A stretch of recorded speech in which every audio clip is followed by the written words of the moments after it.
Hola a todos, bienvenidos a este diálogo en donde estaremos conociendo un poco de Alfredo Martís, nuestro artista residente 2024, y a quien damos la cordial bienvenida esta mañana. Hola, Dalia. Como muchos de ustedes sabrán, el Museo del Canal es una plataforma para el arte y la cultura en todas sus expresiones, y constantemente estamos buscando crear experiencias que exalten ese patrimonio histórico y cultural de Panamá, que fomenten la diversidad, que incentiven el aprendizaje, la investigación, el disfrute y, por qué no, también a la reflexión. En ese camino de renovación constante, el museo ha creado FARO, un programa anual de residencias artísticas dirigido a artistas de corta y mediana carrera que de manera individual quieran establecer un diálogo entre su práctica artística y el museo en su entorno urbano, sus colecciones, sus audiencias, así como con la historia de Panamá y su canal. En esta segunda edición de Faro, nuestro artista residente seleccionado fue Alfredo Martís, quien con su propuesta artística intervendrá algunos espacios de nuestra sala permanente La Ruta por la Soberanía 1903-1964. Bueno, Alfredo, yo podría arrancar aquí leyendo tu currículum, pero cual presentación académica, pero ya que este diálogo se trata precisamente de conocer a nuestro artista residente, te invito a que inicies tú contándonos sobre quién es Alfredo, desde su nombre completo hasta de dónde vienes, todo, para que pues nuestra audiencia conozca un poco de ti, todo lo que a ti te gustaría que ellos sepan sobre Alfredo. Hola a todos quienes están escuchando esta conversación. Gracias por la oportunidad para contar un poco sobre mí. Mi nombre es Alfredo Joel Martí Jaén. Ese es mi nombre completo. Puedo continuar, ¿no? Obviamente. Pero soy arquitecto de formación, fotógrafo, artista visual.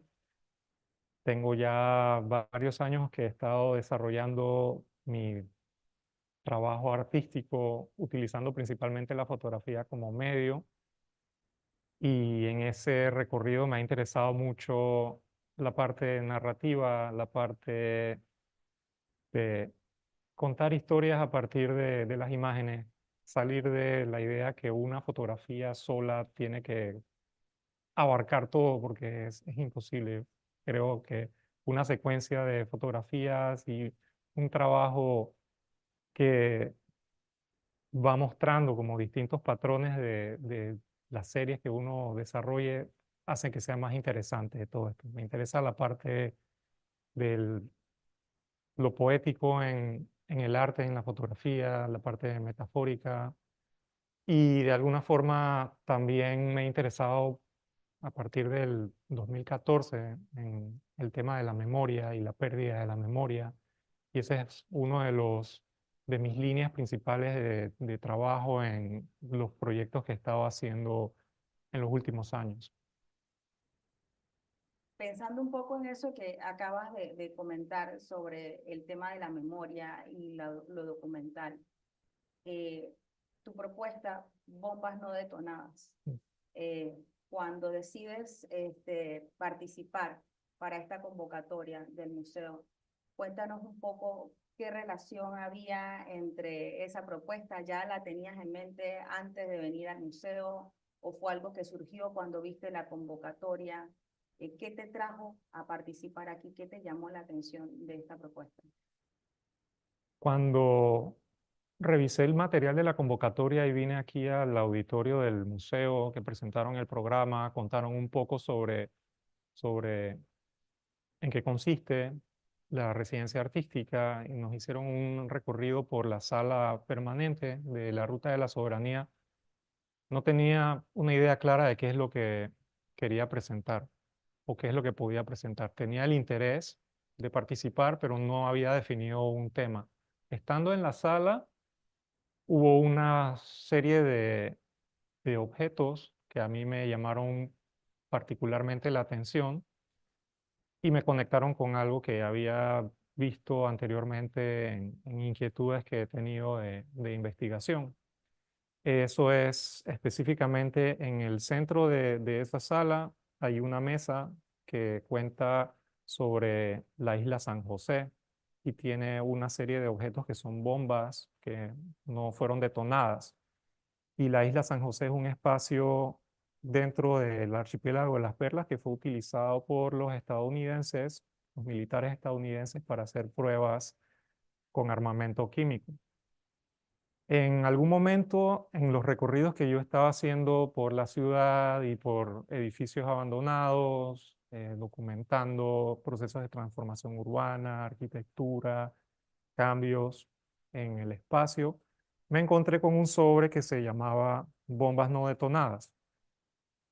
Y eso me conectó con lo que vi ese día en la sala. Entonces pensé que podía ser un tema interesante para mostrar, porque en la sala de la Ruta por la Soberanía, que abarca este periodo de la historia de Panamá de 1903 a 1964, se está contando la historia desde la perspectiva panameña, con todas los movimientos sociales que culminaron en ese periodo con el 9 de enero de 1964, la ruptura de relaciones diplomáticas de Panamá con los Estados Unidos, pero hay muchos movimientos previos donde hay manifestaciones de molestia, de falta de comodidad, de este, dificultad en esa relación por la presencia de los estadounidenses en la antigua zona del canal, por nosotros como panameños no poder recorrer ese territorio y por lo que también estaban los militares, ¿no? Entonces, de alguna forma, la propuesta cuando la pensé para la convocatoria era enfocándome en este tema del, de ese periodo de ocupación por los militares, enfocado en las pruebas químicas. Y comencé a revisar material que había estado buscando relacionado. Todo esto pasaba en paralelo con la vida cotidiana de los panameños. Y hay muchas pruebas que no se supieron, que los panameños no sabían que se estaban haciendo. Y hay muchas cosas que también se tenía conocimiento, porque hubo una serie de cambios en los tratados para que cada vez que el aparato militar estadounidense deseaba expandirse, tenían que pedir una autorización. Recordemos que a inicios de la República, el tratado que se nos impuso, pues le daba una libertad total a Estados Unidos de ocupar, expropiar, de expandirse, pero llegó un momento en el que eso se detuvo y ellos tenían que avisarnos bajo esta idea de la política de buenos vecinos, etcétera. Exactamente. Precisamente esto que nos comentas de la sala, viendo un poquito más al contenido de esta sala que intervendrá Alfredo, sí, es un periodo bastante convulsionado en cuanto a manifestaciones públicas. De hecho, la sala está dividida en tres grandes espacios. El primero de ellos habla de la imposición de toda esta política exterior a través de un tratado que pues para Panamá llevaba todas las de perder, que le daba, como bien dices, amplias libertades a Estados Unidos y cuando no se las daba, de igual manera habían interpretaciones siempre a su beneficio de ese documento. Esa sala tiene periodos un poco complicados de narrar, precisamente las manifestaciones populares. No hay mucha documentación al momento de investigar, no hay muchos rastros. Eh, para este proceso de tu residencia, una de las cosas que teníamos claro era poder dar la libertad al artista de accesar a toda la colección documental, toda la investigación que el museo había realizado previamente para el proceso de creación de la sala. Háblanos un poquito cómo ha sido este proceso de toda la investigación que tú has llevado, todo el trabajo que has venido realizando desde el primer día, qué fue lo primero que revisaste, qué cosas te han llamado la atención de toda esta investigación y de todo lo que has estado revisando dentro del museo y también fuera de él, por supuesto. Sí, cuando comencé el proceso de investigación, lo primero que hice fue revisar en la base de datos. Naturalmente fui a lo que hago como artista, que es fotografía, revisar qué fotografías hay del periodo. Entonces, mirando fotografías del 9 de enero, mirando fotografías de ese periodo del tiempo, de procesos de construcción del canal, de procesos de movimientos sociales, etcétera. Y también revisar el guión curatorial que se utilizó para la sala, leer toda esa historia, cuáles fueron los componentes, caminar la sala varias veces, em, buscando si encontraba algo adicional que modificara lo que propuse. En ese proceso de asimilar lo que se había investigado para la sala, me interesó mucho más la parte esta de hacer énfasis en esa presencia militar en paralelo a lo que estaba pasando de todos los movimientos sociales.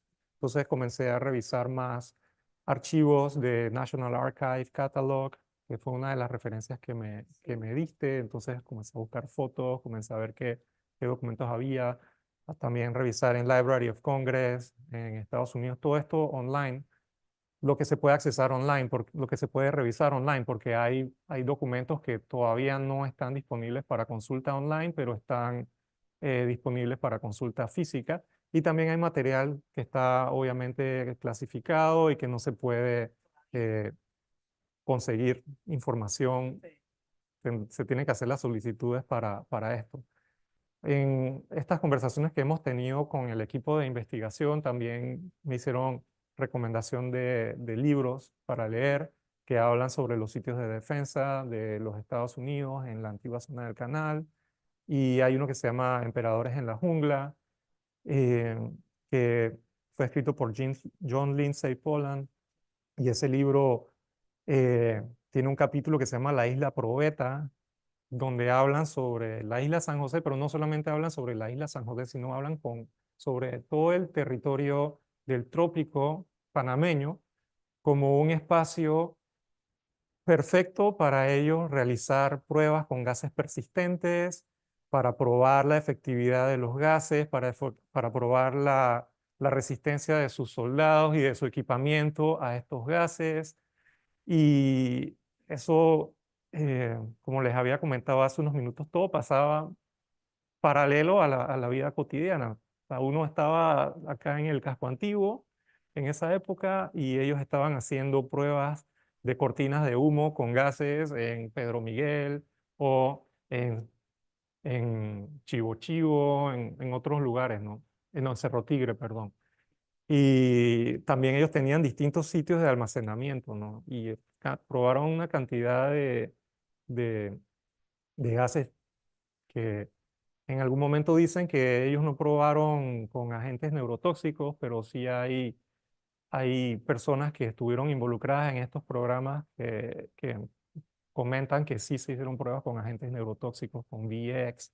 Aparte se probó también Agent Orange, que fue uno de los químicos que destruyó en Vietnam, o sea, y afectó a muchas personas, ¿no? Entonces hay este, todo un componente como de secreto y de censura y confidencialidad y que yo hago esto, pero no te cuento y después no hacerse responsable cuando ya tenían que desocuparlo de llevarse todo esto y las afectaciones que se dieron a personas que se encontraban con estos objetos, trataban de moverlos y pues Sí, es algo que dentro de tu investigación que has notado y al igual que la nuestra en el área de investigación, cuando estábamos en el proceso de creación de la sala, tenemos en común. Es sorprendernos cómo después de muchísimos años, aún temas que se supone ya pues se han publicado, ya se ha dicho, aparentemente todos siguen siendo confidenciales, siguen siendo documentaciones o muestras audiovisuales que hay que consultar con una cantidad de permisos en bibliotecas en el exterior o archivos.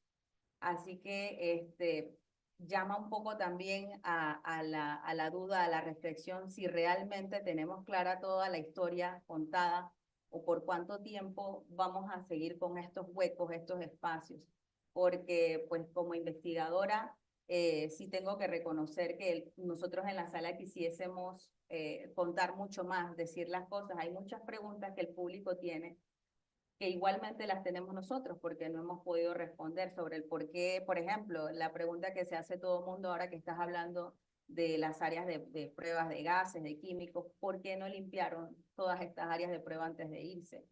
¿Por qué los polígonos, famosos polígonos de tiro, fueron un gran pendiente entre ambos gobiernos, aún llegado a la ampliación del canal, que durante este proyecto pues se pudo ver bastante la dimensión de los explosivos, de la cantidad de armamento que se utilizó en esa área y que se encontró sin detonar incluso bajo este proyecto. Bien, Alfredo, hablando un poquito de investigación, me has hablado de memoria, de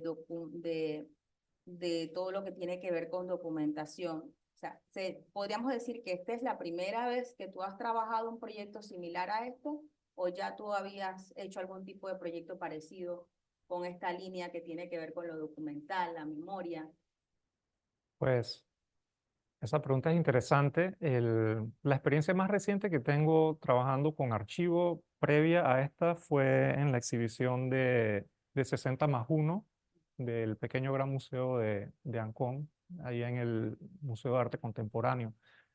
Yo el año pasado fui artista invitado de esta exhibición y previo al montaje y a la inauguración estuve por varios meses haciendo revisión de la sala archivo del Museo de Arte Contemporáneo, mirando fotografías y ahí caí en cuenta que el museo tenía su propio archivo y yo también tenía mi propio archivo sobre el museo, entonces comencé a ponerlo en diálogo para crear una intervención artística en un espacio del museo. Y esa intervención artística fue como un gran políptico de fotos que contaban la parte humana del museo con todas las personas que en algún momento trabajan, todas las personas que participan como artista, como público, para que se dé la actividad artística en este espacio. Entender que el espacio este también funcionaba como una logia masónica en sus inicios y después se dio la transformación a un espacio de arte muchos años después. Contar un poco la historia del edificio desde el punto de vista arquitectónico y su materialidad y utilizar materiales que estaban en desuso para que formaran parte de una instalación artística en la sala y también poner en diálogo la parte de la vulnerabilidad del artista y la vulnerabilidad del arte, de la obra artística en todo este proceso, haciendo un políptico con fotografías de una escultura que se llama Serenidad del artista Carlos Arboleda. El- Ellos me invitaron a participar en esta exhibición después que yo les mostré un proyecto personal que he estado trabajando desde el 2020, desde la pandemia. Eh, el proyecto se llama 3CL. Este proyecto es sobre mi familia, utilizando la pérdida de memoria de mis abuelos, principalmente mi abuelo por parte de madre. Él tuvo Alzheimer y entonces para mí fue muy impactante ver todo este deterioro cognitivo y cómo se iba apagando poco a poco y siempre quedaba mi pregunta, o siempre me preguntaba de qué forma uno percibe el espacio, de qué forma uno percibe las relaciones cuando comienzas a olvidar, ¿no?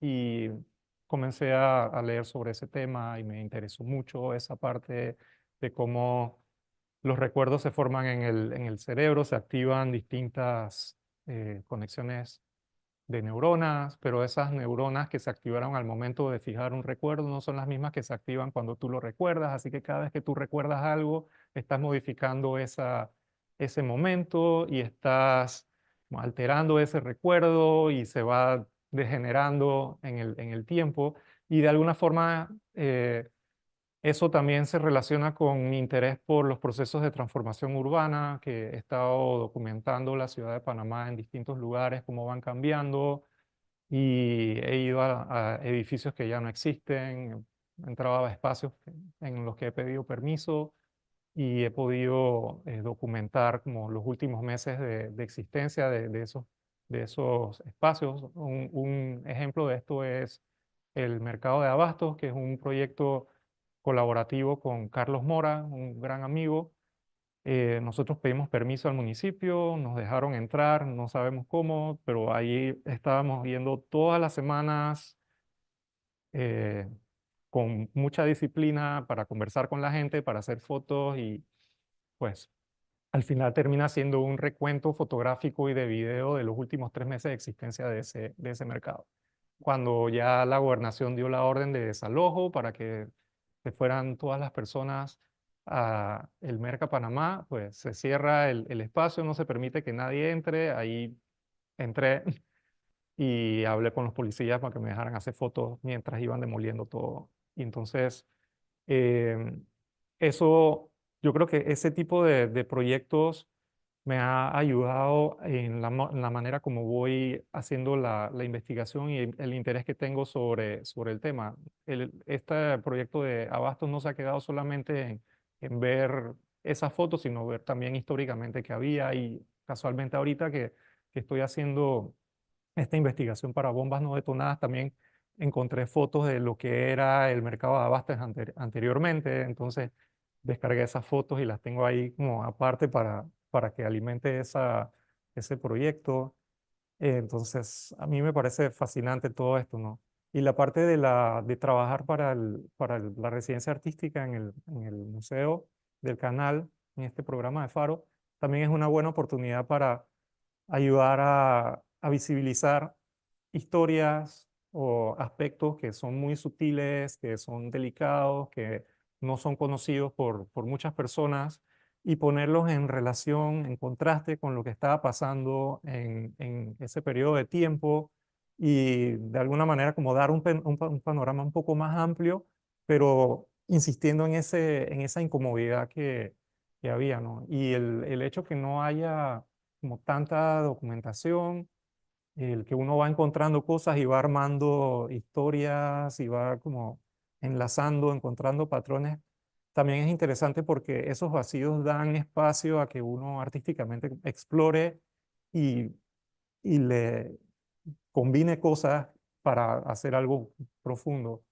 Precisamente ahora que hablabas de personas, de ese trabajo, de lo que buscabas, cómo darle otra mirada a toda esta parte de estos espacios, de estos vacíos, ahí un poco dirigida mi pregunta, la siguiente pregunta, que aunque sé que falta algo de tiempo para que finalice y veamos ya tu obra completada, conociendo un poco cuáles son las audiencias del museo, sabiendo que aquí vienen muchos niños, muchos turistas extranjeros y nacionales. ¿Tienes ya clara alguna idea de cuál es ese efecto que tú esperas que cause tu obra en el público, en la audiencia que visita el museo? De alguna forma me interesa que haya una reflexión sobre eh, todo lo que hacemos en nombre de la seguridad y la defensa y de qué manera eso impacta la vida de otras personas que son descartables prácticamente.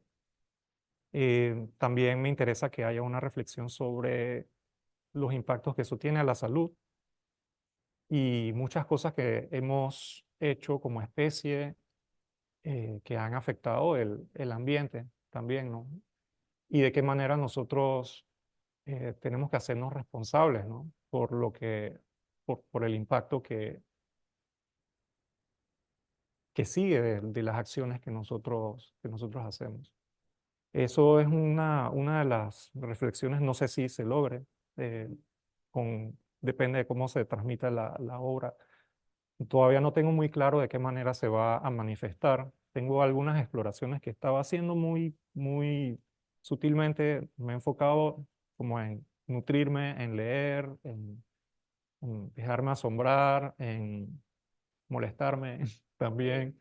Y la pregunta la hago porque a mí me llama la atención pensar en una propuesta o una obra audiovisual, sobre todo por el público infantil. Sí, cuando hice la propuesta, el- la propuesta de bombas no detonadas para el programa tiene distintos componentes. Hay un componente gráfico, físico en sala, hay un componente audiovisual.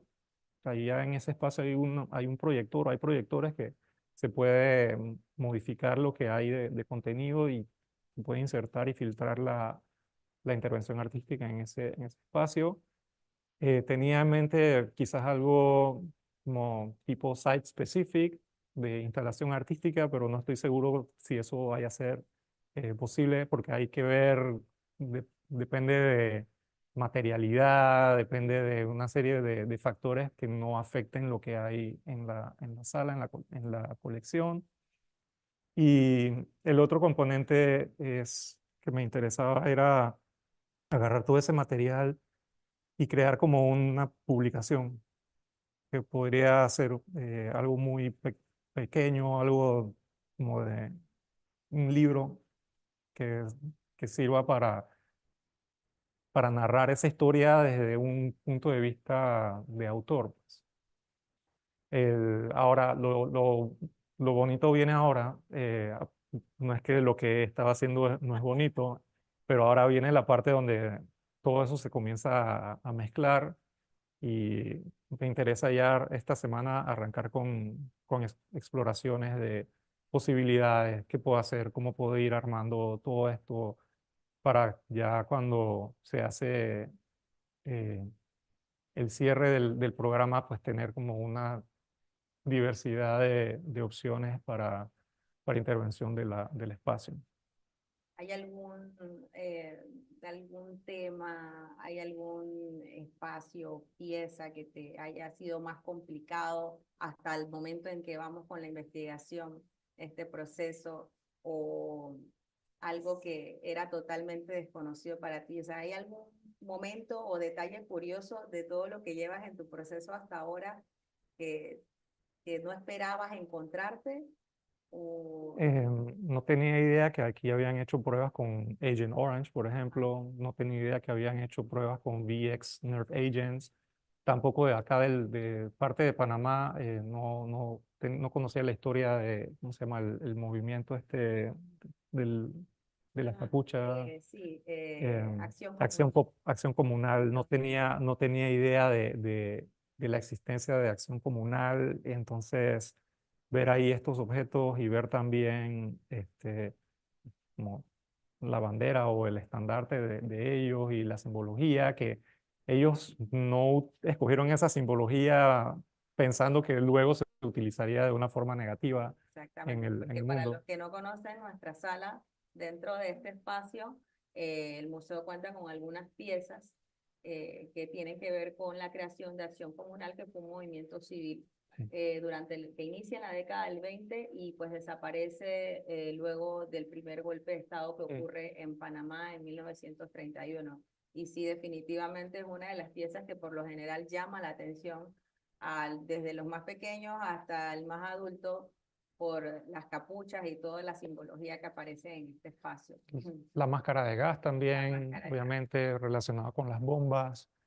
Cuando comencé a revisar esto de lo de acción comunal, ahí en algunos documentos de 1952 de comunicaciones eh, estadounidenses, había una pregunta que hacían si las elecciones iban a ser un riesgo para Panamá, que estaban preocupados por el avance del comunismo en el país. Entonces, siempre ha habido como esa tensión y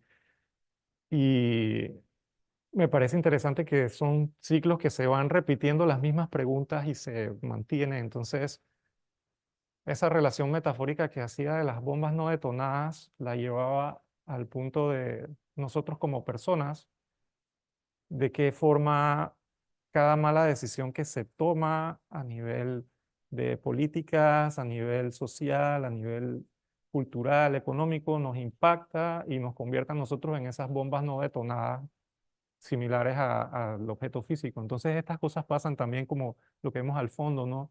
Que encuentras material que contiene información censurada. Y creo que por aquí salía la pregunta esa, The Panamanian Presidential Election, a Crisis in the Making, 1952. Se Entonces, pregunta uno si todavía sí, esto, claro, y sigue. ese tipo de comunicación a nivel diplomático, a nivel de espionaje, a nivel de geopolítica, se sigue dando, ¿no? Si lo que viene ahorita es una crisis que se está gestando o no, entonces yo pienso que también esta sala y esta intervención artística debería servir para reflexionar sobre procesos que se dan a largo plazo y de qué manera nosotros deberíamos comenzar a pensar un poquito más en cómo nos planificamos, cómo nos queremos visualizar como, como nación, como personas, y hacer que cambien las cosas de alguna manera. Sí, porque precisamente una de las preguntas o de las curiosidades que causa el hecho de que el museo tenga un programa de residencia artística es la mezcla de historia y arte. Mm. Tal vez para muchas personas arte solamente es pintura, es escultura, en algunos casos otras expresiones como música, y aunque no parezca, historia y arte han estado conectadas Sí. desde siempre, desde que el ser humano empezó a manifestar su arte, sus expresiones artísticas hace años en una caverna, en una roca. De la historia del arte siempre han estado conectadas y una de las razones por las que el museo está muy interesado en tener un programa de residencia artística es darle esa otra mirada, buscar también otra manera de narrar esa historia que probablemente para muchos tal vez en un texto o en imágenes puestas con algún pie informativo no parezca tan llamativa, tan atractiva, pero probablemente en una obra, una propuesta artística audiovisual sí. Mm. Probablemente comprendan mucho mejor el episodio de las pruebas químicas en territorio panameño en distintos espacios sobre la economía en Panamá en esos momentos la comprendan mucho mejor a través de una propuesta artística. Entonces, esa es la intención de poder elevar toda la parte histórica de Panamá, todo su patrimonio a través de estas propuestas, de este programa de residencia artística. Por parte del museo. Y bueno, ya para cerrar un poco, Alfredo, te invito pues a que nos comentes un poco, eh, pues ya nos has dicho un poco de toda tu experiencia, pero ¿lo esperabas, en algún momento imaginabas crear una propuesta para un museo de historia, un museo del canal, un museo local? ¿Cómo ha sido tu experiencia? ¿Cómo te sientes? Y pues para que entonces nos despidamos con tus palabras de este diálogo.